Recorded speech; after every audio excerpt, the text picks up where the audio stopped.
My name is Jarvis Mitchell, and at 25, I never thought I'd be protecting a multi-million-dollar legacy from my own flesh and blood. The day I graduated from Stanford Business School, my first instinct wasn't to celebrate. It was to secure my grandparents' $5 million manufacturing company in an ironclad trust. Last Tuesday, my parents and brother showed up at the corporate headquarters with smug grins. "We've had the company transferred to Dad's name," they announced. "Clean out your office by Thursday." I simply smiled and replied, "You really think I'd let that happen?" The look on their faces when they returned with a moving crew and saw who was waiting in the boardroom. Absolutely priceless. To understand why I took such drastic measures, you need to know my story. My grandparents, William and Dorothy Mitchell, raised me from age 6 when my parents, Robert and Linda, essentially dumped me off to chase their dreams in Silicon Valley. What they were really chasing was a life of venture capital parties and startup fantasies that consistently crashed and burned. My childhood home was a sprawling ranch house in Austin, Texas, next to the Mitchell manufacturing plant that had been in Grandpa's family for 4 generations. The company specialized in precision automotive parts, with contracts from Ford, GM, and Tesla. The estimated value hovered around $5 million. Not exactly pocket change. But to me, that plant wasn't just a business. It was where I learned what real work meant. Every summer, Grandpa Bill would take me through the factory floor. "Hard work and honest dealing," he'd say, his weathered hands guiding mine as we inspected gear casings. "That's how you build something that lasts." Grandma Dot would pack us thick roast beef sandwiches and sweet tea in mason jars, and we'd eat lunch watching the workers who'd been there for decades, people Grandpa knew by name and whose families he cared about. From my grandparents, I learned values that would shape my entire life. Integrity, loyalty, and the difference between earning something and feeling entitled to it. Grandpa always said, "Your reputation takes a lifetime to build and 1 moment to destroy, Jarvis. Guard it like your life depends on it." Grandma emphasized education and self-reliance. "A woman in business needs to be twice as smart and work twice as hard, honey. But once you prove yourself, nobody can take that away from you." My relationship with my biological parents and younger brother Derek was complicated at best. They'd visit maybe twice a year, usually around Christmas when they needed money for their latest tech startup, or randomly when their current venture was failing. Each visit followed the same script: forced hugs, fake interest in my life, followed by casual questions about the company's quarterly earnings and jokes about when they'd inherit their share. Dad had declared bankruptcy once before I turned 15. Mom had blown through her trust fund on a series of wellness apps that never launched. They lived in a trendy San Francisco loft, always talking about being between opportunities, while driving a leased BMW and wearing designer clothes they couldn't afford. Derek, 8 years younger, had learned their techniques early. Manipulation disguised as charm, entitlement wrapped in family obligation. As my grandparents entered their 70s, something shifted. Dad started calling more frequently, asking detailed questions about profit margins and asset valuations. Mom would send articles about succession planning, suggesting the company was too much stress for elderly people. What were her parents really planning? And how would Jarvis protect the legacy that meant everything to her? The warning signs became impossible to ignore during my senior year at Stanford. What started as occasional phone calls escalated into weekly check-ins about Grandpa's health and the company's performance. Mom would casually mention how exhausting it must be for 2 people in their 70s to run a manufacturing business. Dad became obsessed with industry consolidation, sending articles about automotive suppliers being acquired for substantial premiums. The breaking point came during spring break of my final semester. I had come home to help Grandpa with quarterly reports when I overheard a phone conversation that chilled me to the bone. Dad was in the guest bedroom, speaking in hushed tones to someone he called the estate attorney.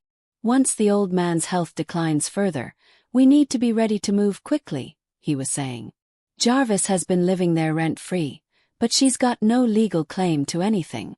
The company should rightfully come to me as the eldest son." He paused, listening. "Dorothy's getting forgetful lately. If we present the right paperwork at the right time, She'll sign whatever we put in front of her.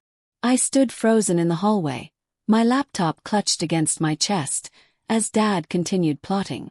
The girl thinks she knows business because of that fancy degree, but she's never actually built anything. We'll offer her a small management position to keep her quiet, maybe a tiny equity stake. If she makes trouble, we'll remind everyone that we're the legal heirs, not some granddaughter who's been freeloading for 20 years. That night, I lay awake staring at the ceiling, listening to the familiar sounds of the night shift at the plant next door. The steady hum of machinery represented more than just productivity. It was the heartbeat of a community. Grandpa employed 47 people, many of them second or third generation Mitchell manufacturing workers. The Hendersons, the Garcias, the O'Briens, families who depended on the stability my grandparents had built through decades of careful growth and genuine care for their employees. I thought about Sandra Morrison, the plant supervisor who'd started as a line worker 30 years ago and worked her way up through night school and determination. About Jake Williams, the young father who'd just bought his first house thanks to the profit-sharing program Grandpa had established. About the annual company barbecue where Grandma knew everyone's children by name and remembered their birthdays. My parents had never attended a single company event. They'd never walked the factory floor or met the employees whose livelihoods would be destroyed if the company was sold to some corporate vulture looking to cut costs and eliminate jobs. To them, Mitchell Manufacturing was just a number on a balance sheet, not a living legacy built on relationships and trust. The next morning I made a decision that would change everything. During my business law elective, Professor Amanda Rivers had spent several weeks on succession planning and asset protection.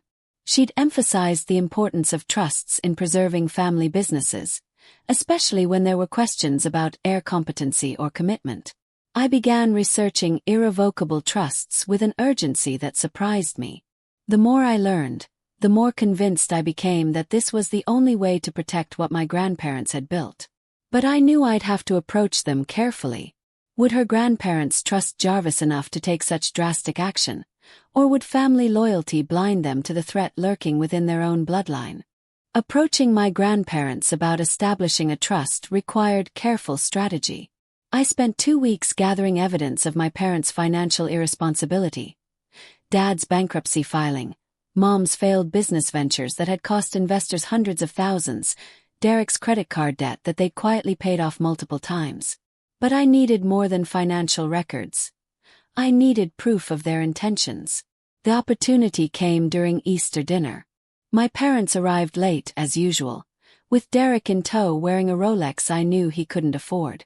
The conversation inevitably turned to business, with Dad asking increasingly specific questions about the company's valuation and cash flow. When Grandpa mentioned considering retirement in a few years, Mom's eyes lit up with barely concealed excitement. "You know, Dad," she said, using the saccharine tone that always preceded a request, "Robert and I have been thinking about moving back to Texas. We miss family, and we'd love to help transition the business when you're ready." Dad nodded enthusiastically. "I've got connections in the automotive industry now. We could really scale Mitchell Manufacturing, maybe take it national." Grandpa looked thoughtful, but I could see Grandma's expression growing concerned. She'd never forgotten the $75,000 loan they'd given my parents 5 years earlier. Money that was supposed to fund a revolutionary food delivery app that never launched. After dinner, I found Grandma in the kitchen, methodically washing dishes while staring out at the factory. "They want the company," she said quietly, not looking at me. I can see it in their eyes. The same look Linda gets when she's eyeing expensive handbags at the mall. "I know, Grandma. That's why I need to talk to you and Grandpa about something important."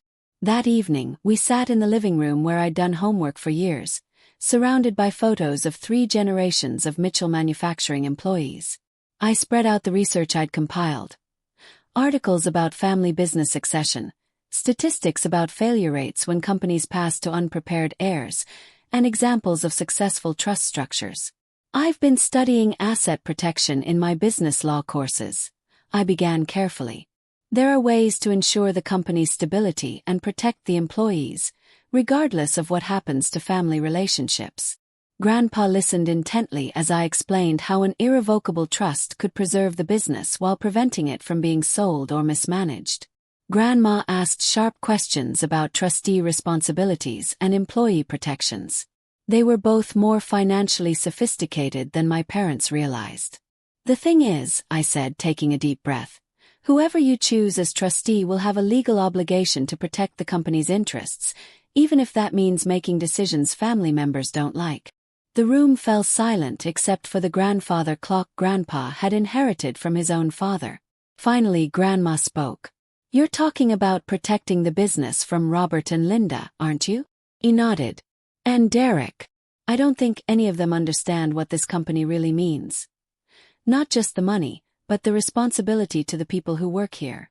Grandpa stood up slowly, walked to the window overlooking the plant, and stood there for a long moment. When he turned back, his expression was resolved. "Call that lawyer tomorrow, Jarvis. If we're going to do this, we'd better do it right." But would they be able to establish the trust secretly? And what would happen when her parents discovered their inheritance had been protected from their schemes? The next 6 months became a masterclass in covert legal maneuvering. Professor Rivers connected me with Elizabeth Stone, a specialist in family business law who understood exactly what we were facing. Family businesses are destroyed more often by internal conflicts than external competition, she told us during our first meeting. What you're proposing could save not just the company, but 47 jobs. The legal process was complex, requiring multiple meetings with attorneys, accountants, and business valuators. We structured the trust so my grandparents retained complete control during their lifetimes, with me designated as successor trustee.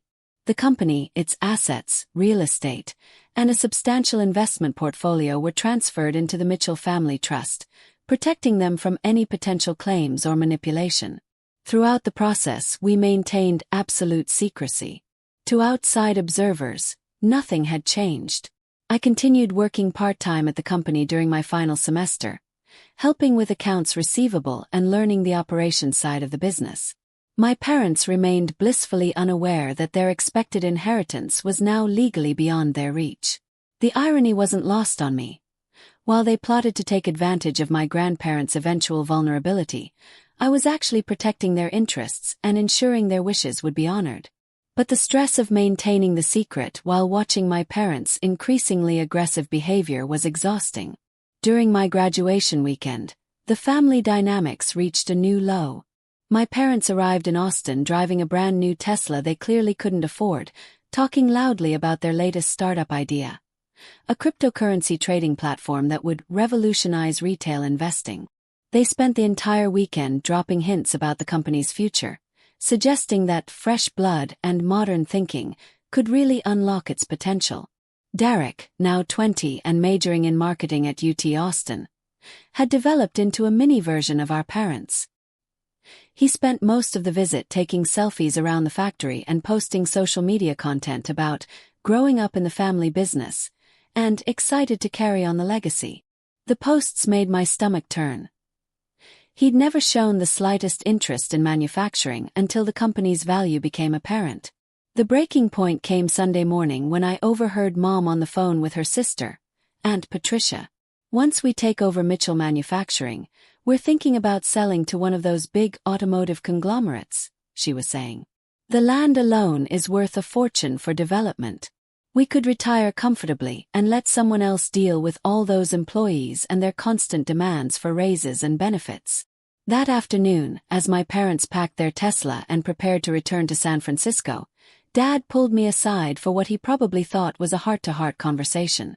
"You know, Jarvis, you've done great work here, but after graduation, you might want to consider exploring other opportunities. The automotive industry is changing rapidly, and traditional manufacturing isn't really the future." I smiled and nodded, letting him believe I was the naive granddaughter he thought I was. "I'll definitely keep that in mind, Dad." As their car disappeared down the highway, Grandpa joined me on the front porch. "You did the right thing, pushing for that trust," he said quietly. "I just wish it didn't have to be this way." Cliffhanger. Little did we know that within 3 months, events would unfold that would test every legal protection we'd put in place. 3 months after graduation, our careful planning was put to the ultimate test. Grandpa collapsed at the factory during a routine morning walkthrough, clutching his chest as Sandra Morrison called 911. The diagnosis was severe: a massive heart attack requiring immediate triple bypass surgery, followed by a stroke during recovery that left him partially paralyzed and struggling with speech. The medical crisis triggered an avalanche of concerned calls from my parents, their first real interest in Grandpa's well-being in years. Suddenly, Robert and Linda were calling daily, offering to help during this difficult time, and suggesting that managing a business while caring for an invalid was too much responsibility for an elderly woman and a recent graduate. "We've been thinking," Mom said during one of her increasingly frequent calls, "maybe it's time to consider selling the company. The stress of running it might be too much for Dad's recovery, and Dorothy needs to focus on his care." Derek took a different approach, showing up unexpectedly one Thursday afternoon with a moving truck, claiming he'd taken a semester off to help Grandma and support the family business. His version of help involved photographing machinery serial numbers and researching equipment values online. I caught him in Grandpa's office one evening, going through financial files he had no business accessing. "Just trying to understand the business better," he said with a sheepish grin when confronted. "If I'm going to be part of the family legacy, I should know how things work, right?" The most disturbing development came 6 weeks after Grandpa's stroke. My parents arrived for what they called a family meeting about the company's future. They'd brought their own attorney, a slick younger man named Harrison Drake who specialized in estate optimization and business transitions. "Given William's condition," Drake announced during the meeting, "it's crucial that we establish clear decision-making authority to protect everyone's interests. I've prepared some documents that would designate Robert as the primary business manager, with authority to make necessary decisions about operations and strategic direction." I watched as they laid out their carefully planned takeover, disguised as concern for Grandpa's health. The papers Drake had prepared would essentially give Dad control over daily operations, with provisions for streamlining the business structure to reduce stress on the family. Grandma, exhausted from weeks of hospital visits and rehabilitation appointments, looked overwhelmed by the legal terminology and corporate restructuring language. For a moment, I feared they might actually succeed in confusing her into signing away control. "These documents look quite comprehensive," she said slowly, examining the papers. "But I think I should have our family attorney review them before making any decisions." Dad's face flushed red. "Mom, we're trying to help here. Every day of delay puts the business at more risk. The employees are worried about stability. Customers are asking questions about leadership continuity. We need to act quickly." That's when I knew it was time to reveal our secret. "Actually," I said, standing up from my corner chair, "there's something you all need to know about the company's ownership structure." The room fell silent as I reached for the folder containing the trust documents. The moment of truth had arrived. Would our legal protections hold against their schemes, or had we overlooked something that could destroy everything? "Before anyone signs anything," I said, opening the folder with steady hands despite my racing heart, "you should understand that Mitchell Manufacturing is no longer owned by individual family members. It's held in an irrevocable trust, established over a year ago with proper legal counsel and documentation." The silence that followed was deafening. Drake stopped mid-sentence, his pen hovering over the documents he'd been explaining. Dad's face went from red to pale in seconds. Mom's mouth opened and closed without sound. Derek looked confused, clearly not understanding the implications. "What trust?" Dad finally managed, his voice rising. "No one mentioned any trust to us." I handed Drake a copy of the trust documents. As a lawyer, he understood immediately what he was reading. His professional composure cracked as he realized his carefully crafted takeover documents were worthless. This appears to be legitimately executed," he admitted reluctantly. "The assets have been properly transferred into trust ownership, with your grandmother and grandfather retaining lifetime benefits, and..." He paused, reading further. "Jarvis Mitchell designated as successor trustee." That's impossible, Mom shrieked, standing up so quickly her chair toppled backward. We're his children. We have rights. Actually, I said calmly, once assets are placed in an irrevocable trust, they're no longer part of any individual's estate. The trust owns everything, the company, the property, the investments. Grandpa and Grandma remain the beneficiaries during their lifetimes, but they can't be forced to sell or transfer anything against their wishes. Dad was frantically flipping through the pages, his face growing darker with each section he read. This is fraud, he declared. You manipulated two elderly people into signing away their life's work. We'll contest this in court. On what grounds? Yes. We have medical records showing both grandparents were mentally competent when they signed. We have witness statements from the attorneys and notaries present. Most importantly, we have documented evidence of your behavior that prompted them to seek protection in the first place. I pulled out my phone and played a recording I'd made during their Easter visit. Their conversation about scaling the business, selling to conglomerates, and eliminating the burden of long-term employees. Their own words condemning them. Drake was already packing his briefcase. I'm afraid I can't continue to represent you in this matter, he told my parents. The trust appears to be legally sound, and any challenge would require evidence of undue influence or mental incapacity that you clearly don't possess. You ungrateful little witch, Dad snarled, pointing a shaking finger at me. After everything we've done for you. We gave you life. We let our parents raise you when we could have put you in foster care. Let them raise me. I laughed incredulously. You abandoned a 6-year-old child because parenting interfered with your get-rich-quick schemes. Grandma and Grandpa didn't just raise me. They loved me, taught me values, and built something meaningful that you only see as a payday. Grandma, who had been silent throughout the confrontation, finally spoke. I think you all need to leave now. William needs his rest, and this stress isn't helping his recovery. As my parents and Derek gathered their things, Dad turned back one final time. This isn't over, Jarvis. Family takes care of family, and you've forgotten what that means. Cliffhanger. With their schemes exposed and legal options exhausted, what desperate measures would her parents resort to, and how far would they go to claim what they believed was rightfully theirs? The aftermath of that confrontation brought both relief and unexpected challenges. My parents made several more attempts to contest the trust, hiring 2 different attorneys who both reached the same conclusion. The legal protections were solid. Their final lawyer, Rebecca Hamilton, actually called me directly to warn that continued litigation would be frivolous and potentially result in sanctions. Your parents are convinced there must be some way to break the trust, she told me during a remarkably candid conversation. I've explained repeatedly that irrevocable means irrevocable, but they're not accepting reality. What I hadn't anticipated was the emotional toll of completely severing family relationships. Derek surprised me by calling 6 months later. His voice subdued and different from the entitled young man who'd invaded our home.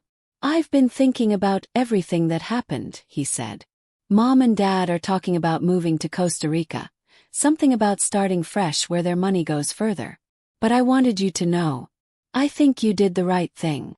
It wasn't a full reconciliation, but it was acknowledgement. We've exchanged occasional texts since then, usually around holidays. He's finishing his degree and seems to be developing his own perspective on life, separate from our parents' influence. The company thrived under the trust structure. With the threat of hostile family interference eliminated, we implemented long-term strategic planning that had been impossible before. I worked closely with Sandra Morrison to modernize our production processes while maintaining the employee-first culture that made Mitchell Manufacturing special. Grandpa's recovery was slower than hoped, but he found new purpose as a mentor rather than day-to-day manager. His speech improved enough for him to tell stories about the company's history to new employees during orientation. Grandma became the unofficial company historian, documenting decades of innovation and growth that might otherwise have been lost. 2 years after establishing the trust, I hired Tony Rodriguez, a brilliant mechanical engineer who'd been laid off when his previous employer sold to a corporate conglomerate. "You know what's different about this place?" he told me after his first month. "People actually care about the work, not just the profit margins." That difference has translated into measurable success. Employee retention is nearly 100%, customer satisfaction scores have improved consistently, and we've expanded into new automotive technologies while maintaining our reputation for quality and reliability. The most meaningful moment came during our annual company barbecue last summer. Grandpa, in his wheelchair but smiling broadly, raised a toast to the next generation of Mitchell Manufacturing. Looking around at 47 employees and their families, people whose livelihoods and futures were secure because of decisions made in a lawyer's office 3 years earlier, I finally understood the true weight of legacy. Building something that lasts isn't about the money, Grandpa had told me years ago. It's about creating value that outlives you. The trust didn't just protect a business. It preserved a way of doing business that prioritizes people over profit, relationships over transactions, and long-term stability over short-term gain. Sometimes the greatest act of love is protecting what matters from those who claim to love it but only see its value in dollars. Final thought. True family isn't defined by blood, but by commitment to shared values and the courage to protect what's worth preserving.